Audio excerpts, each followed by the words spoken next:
Bismillahirrahmanirrahim. Assalamualaikum warahmatullahi wabarakatuh. Perkenalkan, nama saya Muhammad Hairil Mu'minin Al-Fatha, NIM 20311034. Baik, pada kesempatan kali ini saya akan memaparkan materi saya yang berjudul cacing tanah.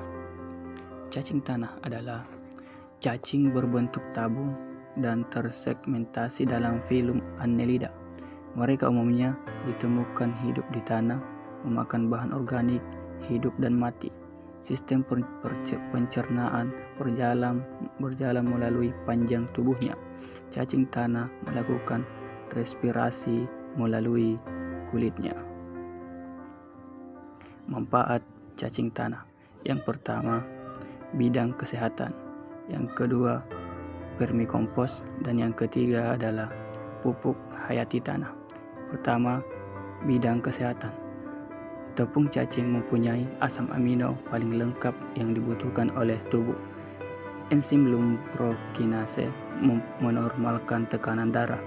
Enzim peroksidase dan enzim katalase efektif menyembuhkan penyakit degeneratif seperti DM, kolesterol, dan rematik.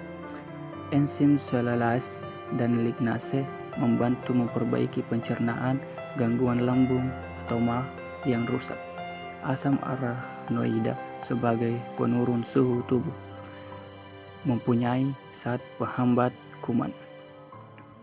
Yang kedua, vermikompos. Vermikompos adalah kompos yang diperoleh dari hasil perombakan bahan-bahan organik yang dilakukan oleh cacing tanah. Yang kedua, merupakan campuran kotoran cacing tanah atau casting dengan sisa media atau pakan dalam budidaya cacing tanah. Baik, untuk yang ketiga yaitu pupuk hayati tanah. Yang pertama, meningkatkan porositas; yang kedua, meningkatkan aerasi; yang ketiga, meningkatkan kadar lengas; yang keempat, meningkatkan retensi air; yang kelima, meningkatkan infiltrasi; dan yang keenam, menggemburkan tanah. Baik, yang selanjutnya yaitu peran cacing THD sifat biologi tanah. Yang pertama, meningkatkan aktivitas urease dan fosfatase. Yang kedua, yang dibuat oleh cacing TDP. 40% bakteri penyemat N oksidatif, 13% bakteri penyemat N reduktif, dan 16% bakteri denitrifikasi. Kemudian, peran cacing THD sifat kimia tanah. Yang pertama, kotoran cacing mempunyai komposisi kimia lebih baik dibandingkan dengan komposisi kimia tanah. Dan yang kedua, terpeliharanya unsur hara. Baik, untuk yang selanjutnya, karakteristik cacing. Yang pertama, hewan kecil panjang, sempit, berbentuk silinder, simetrik, bilateral, bersegmen, dan tidak memiliki kerangka atau tulang. Yang kedua, masa hidup cacing tanah berkisar antara 3 hingga 7 tahun, bergantung kepada spesies dan situasi ekologinya. Yang ketiga, memiliki berjuta pemfiksasi nitrogen dan mikroba dekomposer di dalam saluran pencernaannya. Dan yang keempat, memiliki kemoreseptor yang membantunya mendapatkan makanan.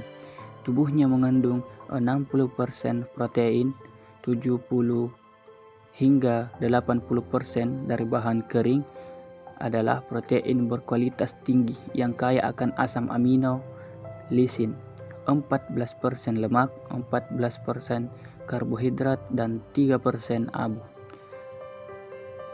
Hidup di berbagai habitat, khususnya di habitat yang gelap dan lembab.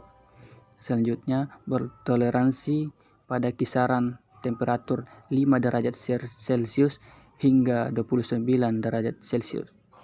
Temperatur optimal untuk cacing tanah melangsungkan hidupnya adalah pada 20 derajat Celcius hingga 25 derajat Celcius dan kelembaban 60 hingga 70